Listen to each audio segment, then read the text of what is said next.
News channel पर जो भी वक्ता ने कहा वो उसकी अपनी राय है, जिसकी पुष्टि नेशन न्यूज इंडिया नहीं करता। धन्यवाद।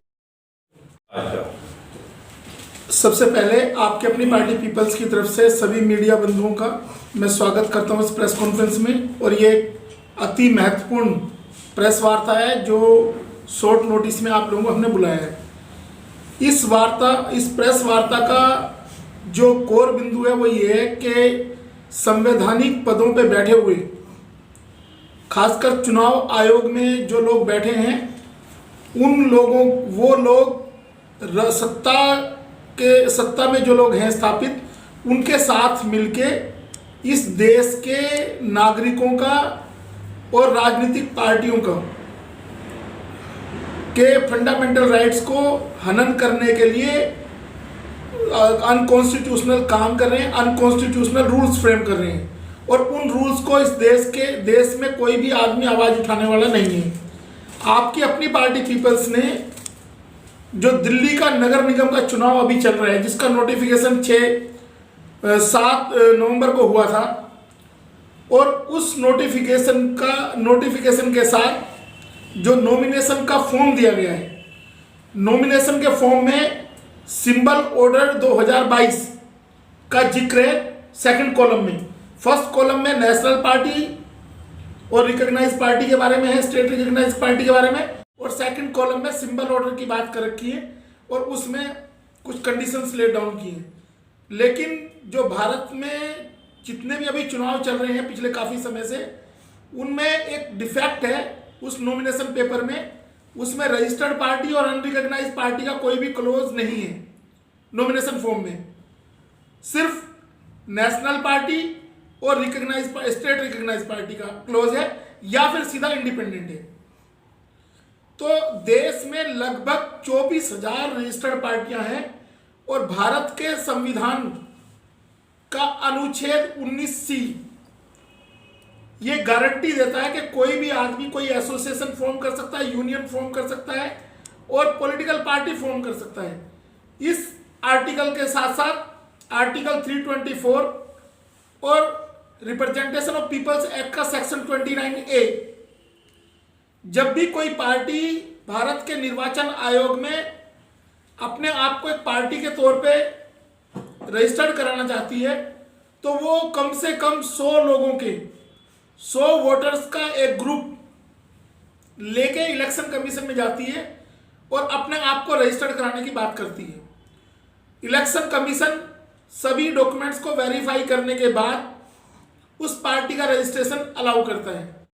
तो ये जो 24,000 पार्टियां हैं भारत में, जो रजिस्टर्ड पार्टियां हैं, ये सभी भारत के संवैधानिक ढांचे के तहत इनका रजिस्ट्रेशन हुआ है रिप्रेजेंटेशन ऑफ पीपल्स एक्ट में।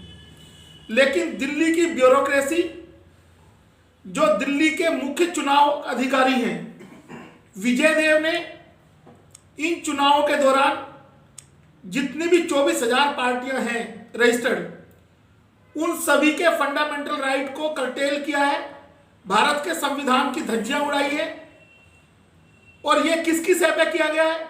मुझे ऐसा लगता है कि दिल्ली के मुख्यमंत्री, आम आदमी के मुखिया के सह पे इन सभी पार्टियों को, ताकि ये लोग वोट ना ले सकें, इनके वोट को खत्म करने के लिए, इन पार्टियों के नाम से कोई वोट ना आ सके दिल्ली में मोनोपोली बनाने के लिए दिल्ली के मुख्य चुनाव अधिकारी विजय देव द्वारा क्लोज जो सिंबल ऑर्डर है उसका क्लोज 4 सब क्लोज D, उसमें एक वर्ड ऐड किया गया कि जो रजिस्टर्ड पार्टी अनरिकॉग्नाइज्ड पार्टी है, they shall be deemed as independent, मतलब उनको निर्दलीय माना जाएगा अगर उनका कोई कैंडिडेट है तो। जबकि परफॉर्मा 7 में 4 नंबर कॉलम में क्लियर कट पार्टी की बात करता है, पार्टी के नाम की बात करता है। इस अधिकार के हनन के खिलाफ आपकी अपनी पार्टी पीपल्स ने तुरंत 22 नवंबर 2022 को भारत के निर्वाचन आयोग के सामने एक प्रोटेस्ट पिटीशन फाइल की, साथ साथ दिल्ली निर्वाचन आयोग में भी एक प्रोटेस्ट पिटीशन फाइल की, और उसके साथ साथ दिल्ली के उपराज्यपाल उनको भी एक प्रोटेस्ट पिटीशन दी, क्योंकि कुछ रूल्स ब्यूरोक्रेट्स ने बिना किसी लीगल सैंक्शन के उन रूल्स को फ्रेम किया गया है जो कि कॉन्स्टिट्यूशनली इनवैलिड है वो रूल। कोई भी व्यक्ति या संस्था जो राजनीतिक पार्टियां चलाने वाले लोग हैं, उन्होंने आज तक इस पे कोई ऑब्जेक्शन नहीं किया। ये रूल 2012 से चले आ रहे हैं। इन्होंने उन रूलों का हवाला देते हुए दिल्ली की जितनी भी रजिस्टर्ड पार्टियां हैं उन सबको खत्म करने की साजिश रची है दिल्ली के मुख्य चुनाव अधिकारी ने, और इन सबको इंडिपेंडेंट ट्रीट किया। हमने उसको चैलेंज किया है, और मैं आपको इस प्रेस कॉन्फ्रेंस के माध्यम से बताता हूं कि हमने article 19(1)(c) section 29A representation of people's act, साथ साथ section article 324 constitution of India के तहत एक रिट पिटीशन दिल्ली हाईकोर्ट में फाइल की है आर्टिकल 226 में। उस रिट पिटीशन पे वो सिंगल जज के यहां लिस्टेड थी 29 तारीख को, क्योंकि सिंगल जज को ये पावर नहीं थी कि वो कॉन्स्टिट्यूशनल वैलिडिटी किसी चीज की चैलेंज कर सके। हमने उन रूल्स को स्ट्रक डाउन करने की बात की है जो आर्बिट्रेरी रूल है, इन्फ्रिंज करते हैं फंडामेंटल राइट्स को। उन रूल्स को चैलेंज करने के लिए आज दिल्ली हाई कोर्ट के माननीय चीफ जस्टिस के बेंच में हमारा ये मैटर लिस्टेड था, और दिल्ली हाई कोर्ट के चीफ जस्टिस की बेंच ने आज उस पे कॉग्निजेंस लेके भारत चुनाव निर्वाचन आयोग और दिल्ली चुनाव आयोग को तुरंत नोटिस इशू किया है, और इस पे रिप्लाई मांगा है कि इस तरह के रूल कैसे फ्रेम किए गए। तो उनको शो कॉज नोटिस इशू किया गया है, और इस पे दिल्ली हाई कोर्ट में आपकी अपनी पार्टी पीपल्स ऐसी पहली पार्टी है पूरे देश में 24,000 पार्टियों में से जिन्होंने ये गैर कानूनी काम जो दिल्ली के मुख्य चुनाव अधिकारी द्वारा किया गया है उसको चैलेंज करके उन रूल्स को खत्म करने के लिए पिटीशन फाइल की गई है। तो इस संबंध में आपको ये जानकारी देना चाहते थे कि दिल्ली के माननीय चीफ जस्टिस की जो बेंच है उसने हमारी रिट को एडमिट किया, एक्सेप्ट किया है, और उस पर नोटिस इशू किया है, इनसे शो को नोटिस दिया है कि क्यों ना ये रिट एडमिट की जाए। और ये सारी चीजें आज इस पे आर्ग्यूमेंट हुए और कंसिडर करने के बाद उन्होंने ये एक्सेप्ट किया है।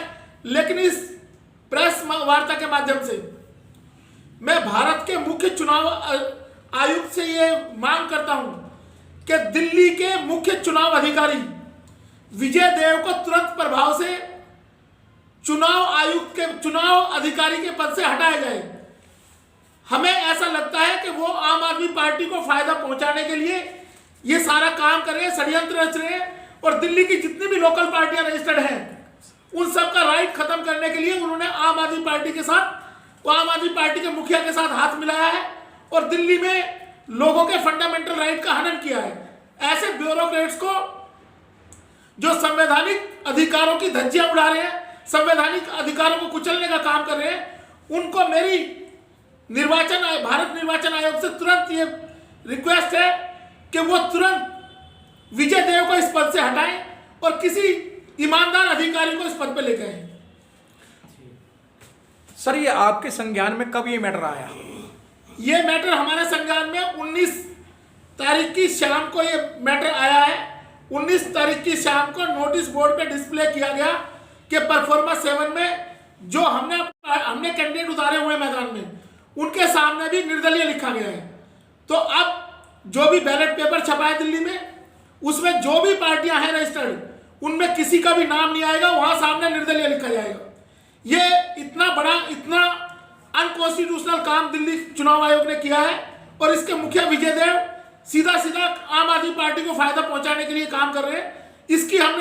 इसके खिलाफ हमने प्रोटेस्ट फाइल किया है। सर, आपकी अपनी पार्टी के मुखिया ने ये जो मुद्दा उठाया है, रामवीर सिंह चौहान जी ने, सर ये क्या और जो रजिस्टर्ड पार्टी है उनके संज्ञान में नहीं है मैटर? ये अगर उन पार्टियों के संज्ञान में होता तो वो कोई अपना प्रतिनिधित्व देते वहां पे इलेक्शन कमीशन में या अपना चैलेंज करते उसको।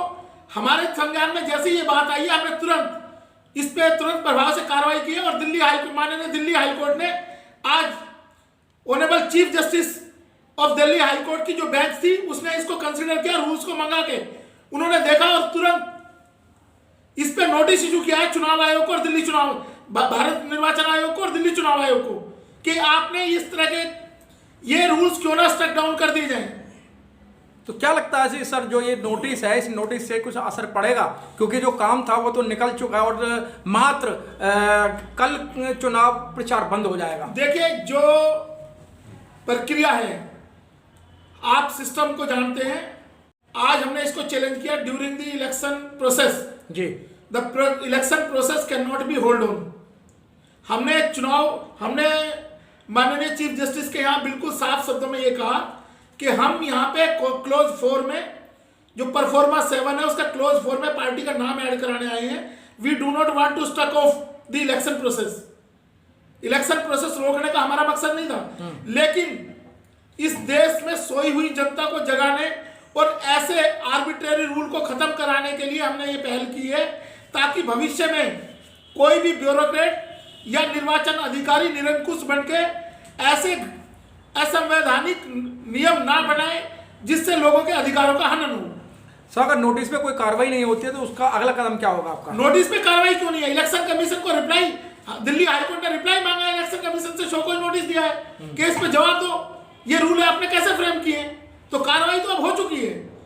आज आपकी अपनी पार्टी पीपल्स ने 50% जीत हासिल कर ली है, जब हाईकोर्ट ने यह माना कि इस रिट पिटीशन में सब्सटेंस है और ये वाकई में ही लोगों के फंडामेंटल राइट का हनन है। दिल्ली निर्वाचन आयोग द्वारा लोगों के मौलिक अधिकारों का हनन किया गया है। ठीक है सर, आराम से बैठे सर, तीनों। हाँ, ठीक है। और इसके साथ साथ रिट पिटीशन की कॉपी हम आपको देते हैं। एक रिट पिटीशन नंबर अगर आप चाहें तो डिस्प्ले कर सकते हैं। ये WPC नंबर है 16392। एक बार दिखा दो सर। रिट का नंबर मैं आपको बता रहा हूँ, ये अभी हाईकोर्ट का ऑर्डर अपलोड होगा शाम के टाइम। ये WPC नंबर 16392 2022 है, Aapki Apni party peoples versus election commission of India.